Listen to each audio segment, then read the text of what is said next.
Hi welcome back to dot focus live new channel. ఇప్పుడు మీరు చూడబోయేది ఏంటంటే ఈ వీడియోలో ఏముంది వెర్బ్ ఫామ్ గురించి మీరు చూడబోతున్నారు. దీనిలో డిడ్ ప్లస్ వెర్బ్ ఏంటి వెర్బ్ 1 అన్నమాట. వెర్బ్ 1ని బట్టి నెక్స్ట్ గతంలో చేసినటువంటి పనిని తెలుపుతున్నప్పుడు డిడ్ అనేది కంపల్సరీ వాడాలి అని జరిగిపోయింది దాన్ని బట్టి. ఇప్పుడు దీనిలో సబ్జెక్ట్ నౌ ప్రోనౌన్ ఉంది. మరి దాన్ని బట్టి ప్రోనౌన్ని బట్టి I, we, you, they, he, she, it ఇవన్నిటి కూడా డిడ్ వాడాలి. అంటే ఏంటి?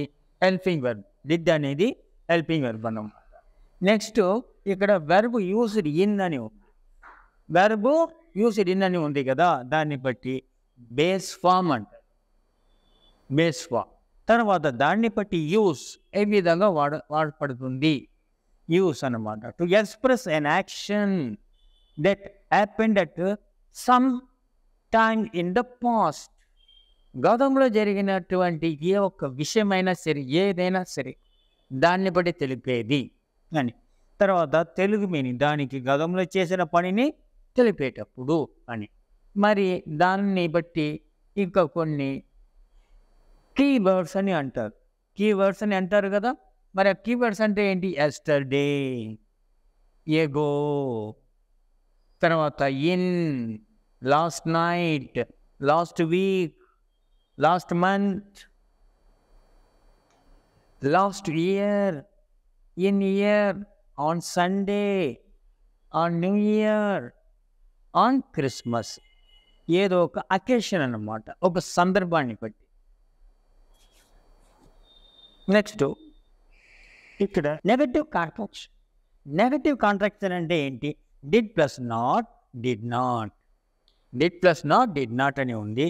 అంటే చేయలేదు, చేయలేదు. సరే, దాన్ని బట్టి ఇక్కడ డిడ్ చేశాను, చేశాము అని. డిడ్ అంటే చేశాను, చేశామని.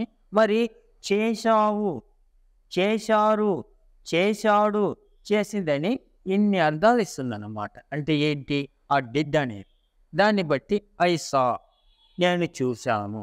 I did see, I saw ఏమైంది? ఐ డిడ్స్ అని మారిందన్నమాట. ఐ డిడ్ సీని సింపుల్గా ఐ సా అంటాం. తర్వాత డిడ్ ఐ సీ క్వశ్చన్ రూపంలో. దీన్ని నేను చూశాను, నేను చూశాను క్వశ్చన్ టైప్లో, 2 టైప్స్ అన్నమాట. తర్వాత దాన్ని బట్టి ఇక్కడ ఐ డిడ్ నాట్ సీ అంటే ఏంటి? నేను చూడలేదు. తర్వాత డిడ్ంట్ సీ, డిడ్ంట్ సీ అంటే నేను చూడలేదా.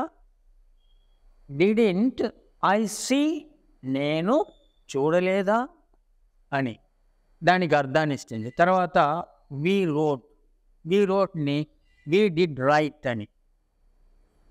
దాన్ని బట్టి మేము రాశాము. డిడ్ వి రైట్, మేము రాశామా క్వశ్చన్ టైప్లో.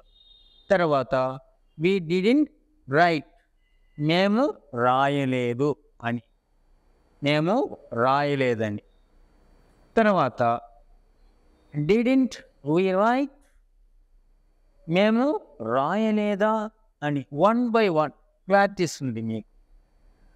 సరే, దాన్ని బట్టి హీ స్పోక్ అనేది ఏ విధంగా మారుతుంది? హీ డిడ్ స్పీక్ ఏమైంది? హీ స్పోక్ అని మారింది. మరి దాన్ని బట్టి అతడు మాట్లాడాడు. తర్వాత డిడ్ హీ స్పీక్, అతడు మాట్లాడా.